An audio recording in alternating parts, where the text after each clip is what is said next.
नमस्कार दोस्तों, मैं नीतीश शर्मा आपका स्वागत करता हूं आपके अपने परिवार ज्ञान गंगा में। दोस्तों, हमने अभी तक जो पढ़ा है और उसका जो मुझे रिस्पांस मिल रहा है, बहुत अच्छा रिस्पांस है। आज हम बात करेंगे भिन्न की। एक सरल सा टॉपिक जो हमें 1 नंबर आसानी से दिलाता है।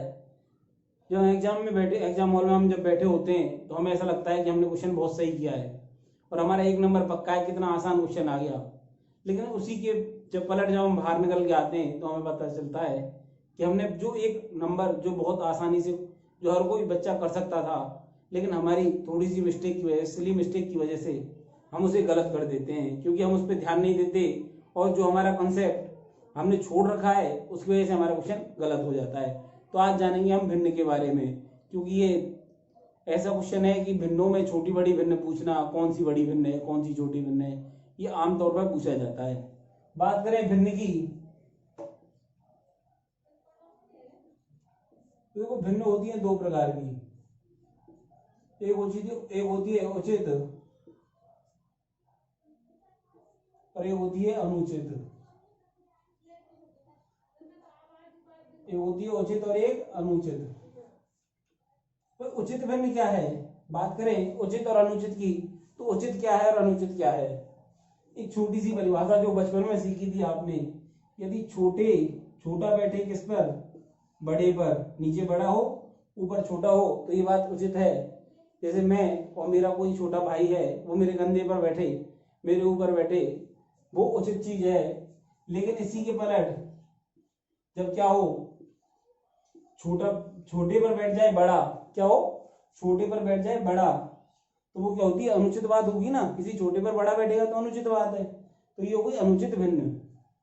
भिन्न 2 प्रकार की, उचित भिन्न और अनुचित भिन्न। अनुचित भिन्न को एक और नाम से जाना जाता है मिश्र भिन्न। मिश्र भिन्न, अब जैसे ये है 3/2, तो इसको लिख सकता हूं मैं 1/2। और ये क्या हुआ? इस अनुचित भिन्न को एक दर्शाने का और तरीका, जिस तरीके को हम क्या कहते हैं? मिश्र भिन्न के रूप में। तो अनुचित भिन्न को मिश्र भिन्न के रूप में भी दर्शाया जाता है। बात करें कि इन दोनों में, पहली बात तो इन्हीं चीजों में सीख रहे हम, उचित भिन्न बड़ी है या अनुचित, उचित भिन्न बड़ी है या अनुचित भिन्न।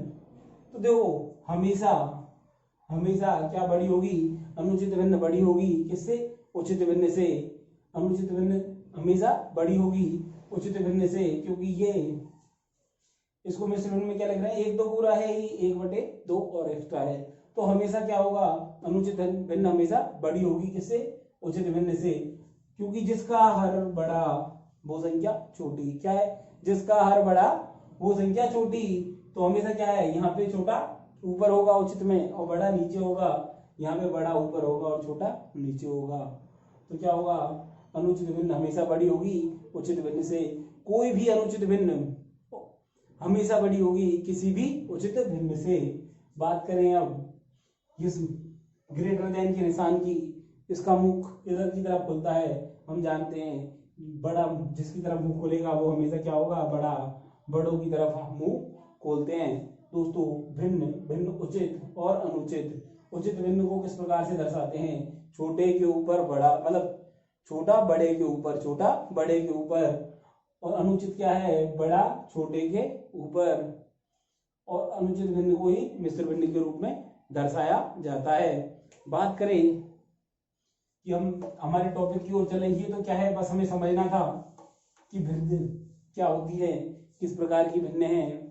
अब बात करें बड़े और छोटे की, बड़े और छोटे की, तो इसकी पहला तरीका क्या है? यदि हर समान हो, जब भी हर समान होंगे, जैसे बात करें 1/7, 2/7, 3/7, 4/7, 5/7, 6/7 और 7/7 की। हमने 3 और 4, 7 हमने लिख लिए हैं। 7 भिन्न है, 1/7, 2/7, 3/7, 4/7, 5/7, 6/7 और 7/7। देखो, यदि हर समान है तो जिसका अंश बड़ा वह भिन्न बड़ी होगी। क्या होगा, इसका अंश बड़ा है तो ये छोटा, इससे छोटा ये, इससे छोटा ये, इससे छोटा ये, इससे छोटा ये, इससे छोटा ये, और ये सबसे छोटा, और ये सबसे बड़ा। क्या होगा, जब हर समान हो तो क्या है, जिसका अंश छोटा वह छोटी भिन्न, और जिसका अंश बड़ा वह बड़ी भिन्न। आगे चलते हैं दूसरे प्रकार पर।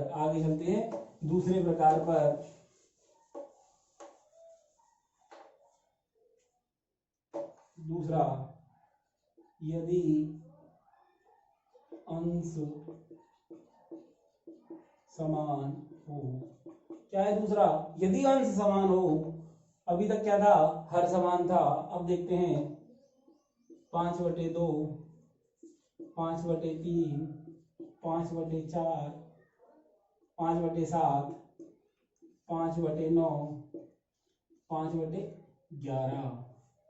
अब देखो, इसकी बात करें, ये तो क्या है, अनुचित है। ये तो दोनों अनुचित भिन्न है और ये उचित भिन्न है। तो मैंने आपको क्या बताया था, अनुचित भिन्न हमेशा उचित भिन्न से बड़ी होगी। लेकिन अब आप देख रहे हैं, यदि अंश समान हो, अंश सब में 5-5 है और हर अलग अलग है, तो इसमें क्या होगा, जिसका हर सबसे छोटा, जिसका हर सबसे छोटा वह भिन्न सबसे बड़ी। क्या है, जिसका हर सबसे छोटा होना चाहिए। सबसे छोटा हर किसका है, इसका, तो ये सबसे बड़ी होगी। इसके बाद में इसका, इसके बाद में इसका, इसके बाद में इसका, तो ये क्या होगी, सबसे छोटी। क्या होगी, सबसे छोटी, और ये क्या होगी, सबसे बड़ी। ये सबसे बड़ी, इसके बाद में ये, इसके बाद में ये, इसके बाद में ये, इसके बाद में ये। अब हमने दो चीजें तो समझ ली। क्या हो भाई, पहले हमने देखा यदि हर समान हो, दूसरे पे क्या देखा, यदि अंश समान हो। ये दोनों कंडीशन हमने अच्छे से समझ ली। क्या है, यदि हर समान है तो जिसका अंश बड़ा वह सबसे बड़ी भिन्न होगी। यदि, और जब हर समान हो, यदि हर समान है, क्या दे रखा है, हर समान है तो अंश, यदि जिसका अंश सबसे बड़ा है वो होगी। यहाँ पे क्या है, यदि अंश समान है तो हर सबसे छोटा होना चाहिए। क्या होना चाहिए, हर सबसे छोटा होना चाहिए। आगे चलते हैं, आगे तीसरे प्रकार की बात करते हैं। अब क्या है, अंश भी समान हो गया, हर भी समान हो गया, अब दोनों अलग अलग आएंगे। क्या है, तीसरा प्रकार है, जब अंश व हर अलग अलग हो। क्या है, जब अंश व हर अलग अलग हो, अंश भी अलग है और हर भी अलग है। इसको समझने के लिए हमें एक पूरा कंसेप्ट समझना होगा, एक अच्छा कंसेप्ट समझना होगा। इस प्रकार की भिन्नों को करने के बहुत तरीके हैं, छोटा बड़ा पता करने का। लेकिन मैं तुम्हें क्या समझाना चाह रहा हूँ दोस्तों, मैं आपको ये बताना चाह रहा हूँ कि पहले तो हमें ये समझना चाहिए कि 1/4 है, 1/2 है, 1/3 है, ये एक्चुअल में है क्या। यदि मैं बात करूं 1/4 की, तो 1/4 है क्या। यदि ये गोला है, ये एक पूरी रोटी है और मैंने इसके 4 हिस्से कर दिए। क्या किया, मैंने एक रोटी थी उसके 4 हिस्से कर दिए और मैंने एक हिस्सा लिया। क्या लिया, मैंने एक हिस्सा लिया इसका, तो क्या बना, 1/4 बना। अब 1/4, अब मैं बात करूं, इसी टुकड़े को मैंने वही 4 भागों में बांटा और क्या किया, इस बार मैंने 2 टुकड़े ले लिए, तो यहाँ पे क्या बन गया, ये 1/2। अब मेरे दोस्तों आपको समझ में आ रहा होगा कि 1/2 बना है, 2/4 जो 1/2 बन जाता है, तो 1/2 और ये 1/4 जो मैंने आपको पहले समझाया था। जब क्या है, अंश समान हो, तो देखो जिसका हर छोटा वह भिन्न बड़ी होगी, जिसका हर छोटा वह भिन्न बड़ी होगी जब अंश समान हो। मैंने आपको समझाया था। बात करें तीसरे गोले की, यही गोला है, यही रोटी का टुकड़ा है, मैंने क्या किया, इस बार 3 पार्ट ले लिए, तो ये क्या बन गया 3/4। क्या बन गया ये 3/4। अब देखो क्या है, हर समान है, हर समान है। जब हर समान हो, जब हर समान हो तो क्या है, इसमें और इसमें हर समान है, तो जिसका अंश बड़ा, इसमें क्या बताया था, जिसका अंश बड़ा, अर्थात इसका अंश बड़ा। और हम देख रहे हैं 1 2 3, हमने इतना पार्ट ले लिया, छोड़ा क्या है, इतना छोटा सा पार्ट छोड़ा है, इसमें ये पूरा पार्ट छोड़ रखा था। आप समझ रहे हो 3/4 बड़ा होगा 1/4 से। जो मैंने आपको पूर्व में समझाया है वो मैं समझता हूँ आपको समझ में अब तक आ चुका होगा। अभी चले हम हमारी तीसरी लाइन पर, क्योंकि दोस्तों ये समझाना बहुत जरूरी था। मेरे कुछ दोस्तों को ये नहीं आता है कि किस प्रकार से भिन्न बनी या भिन्न का क्या मतलब है, तो थोड़ा सा ये चीज है जो समझना बहुत जरूरी हो जाता है। अब हम बात करें 5/7 और 7/11, इन दोनों भिन्नों की मैं बात करूं तो इन दोनों भिन्नों में कौन सी भिन्न बड़ी होगी, इसका पता करने के लिए एक तरीका ये है, इन्हें क्रॉस मल्टीप्लाई कर लो, इनका वज्र गुणन कर लो। इस 11 को करेंगे 5 से, 11 पंजे 55, और 7 को 7 से करेंगे तो 49 49। आप समझ रहे हो 55 हमेशा बड़ा है 49 से, तो क्या होगा 5/7 बड़ी होगी और 7/11 छोटी होगी। दोस्तों समझ चुके हैं आप, और ये सबसे बेस्ट मेथड है, सबसे बेस्ट मेथड है ये, कि जब 2 भिन्न हमें दे रखी है, 4 भिन्न हमें दे रखी हैं, तो 2 2 के जोड़े में तुलना करके हम निकाल सकते हैं वज्र गुणन तरीके से। भाग मेथड भी है, भाग देंगे इसका इसमें, इसका इसमें, तो भाग देने में टाइम लगेगा, हर एक का भाग देना पड़ेगा। यहाँ पे क्या है, सीधा गुना करना है बस, 2 भिन्नों में तुलना आसानी से हो गई। 11 पंजे 55, 7 7 49, 55 बड़ा है 49 से, तो ये क्या बड़ी हो जाएगी, ये छोटी हो जाएगी। फिर 2 में और तुलना कर लेंगे। अब क्वेश्चन के माध्यम से समझेंगे दोस्तों हमने क्या समझा है। पहले उसका एक बार रिवीजन करते हैं। रिवीजन में क्या है, भिन्न 2 प्रकार की, उचित और अनुचित। अनुचित का क्या है, अनुचित हमेशा बड़ी होगी उचित भिन्न से। अनुचित भिन्न का ही प्रकार है मिश्र भिन्न। इसके बाद में हमने जाना भिन्नों को 3 प्रकार से हमने तोड़ा है। सबसे पहले जिनके अंश समान हो, यदि अंश समान है तो क्या होगा, जिसका हर छोटा वह भिन्न बड़ी होगी। दूसरा, यदि हर समान है तो अंश बड़ा तो वह भिन्न बड़ी होगी।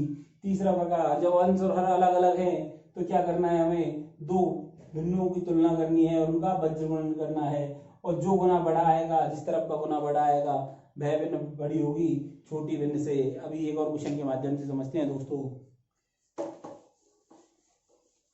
हम इस क्वेश्चन की बात करें 3/9, 7/11, 5/9, 13/15 की, तो मैंने क्या सिखाया था आपको, 2 भिन्ने अलग, 2 भिन्ने अलग, इन दोनों का क्रॉस मल्टीप्लाई, इन दोनों का क्रॉस मल्टीप्लाई। 11 दिया 33 और 9 7 63, हमेशा पता है हमें 63 बड़ा है, तो 11/7/11 नीचे लिख लिया।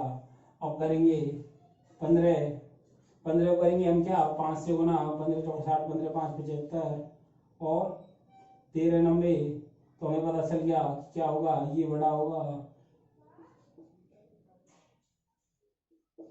13 9 117। 117 बड़ा है किससे, 75 से, तो हमें अब कंपेयर किस में करना है, 13/15 और 7/11 में। 7/11 और 13/15 में कंपेयर करेंगे। 7 को करेंगे 15 से गुना और 11 को करेंगे 13 से गुना, तो क्या आ जाएगा, 15 चौक 60, 15 5 75, 95 90 65 105, और इधर क्या आ जाएगा, 11 को 13 से गुना करेंगे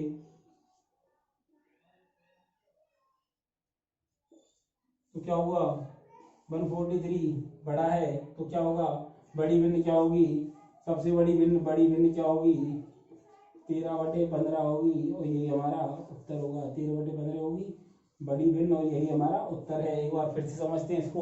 क्वेश्चन दे रखा है 3/9, 7/11, 5/9, 13/15। इन 4 भिन्नों में सबसे बड़ी भिन्न कौन सी है, ये हमसे क्वेश्चन पूछा है। तो हम क्या करेंगे, दो भिन्नों का कंपेयर करेंगे, इधर भी 2 भिन्नों का कंपेयर करेंगे। इसको इससे वज्र गुना, इसको इससे वज्र गुना। 11 दिया 33 और 9 7 63, तो 63 हमेशा बड़ा है, तो 7/11 बड़ी होगी 3/9 से। फिर हम आगे चलें तो इसमें क्या है, 15 को 5 से गुना करेंगे, 15 5 75 और 13 9 117, 117 बड़ा है 75 से, तो 13/15 बड़ी भिन्न होगी। अब 13/15 और 7/11 को कंपेयर करेंगे तो क्या है, 15 7 105 और 13 रहेंगे 130, 130 में हम क्या है और 13 जोड़ देंगे, 130 + 13 143 हो जाएगा। तो 143 हमेशा क्या है, बड़ा है। तो क्या होगा, सबसे बड़ी भिन्न होगी 13/15, 13/15 हमारी बड़ी भिन्न होगी। दोस्तों इस पे आधारित और भी क्वेश्चन हम करेंगे अगली वीडियो में, क्योंकि आज मौसम थोड़ा गर्म है और क्या है कि मेरे पास समय की उपलब्धता कम है, इसलिए मैं इस वीडियो को यहीं विराम देना चाहूँगा। यदि आपको मेरे द्वारा पढ़ाया अच्छा लग रहा है, समझ में आ रहा है, तो मेरे चैनल को प्यार दो, क्योंकि ये आपका चैनल है, आपके सहयोग से ये चैनल बड़ा होगा। तो दोस्तों, और आपको अधिक से अधिक कंटेंट और अधिक से अधिक ऊर्जा में मैं आपको पढ़ा पाऊँगा, इसलिए मेरे चैनल को लाइक करें, शेयर करें, सब्सक्राइब करें। धन्यवाद।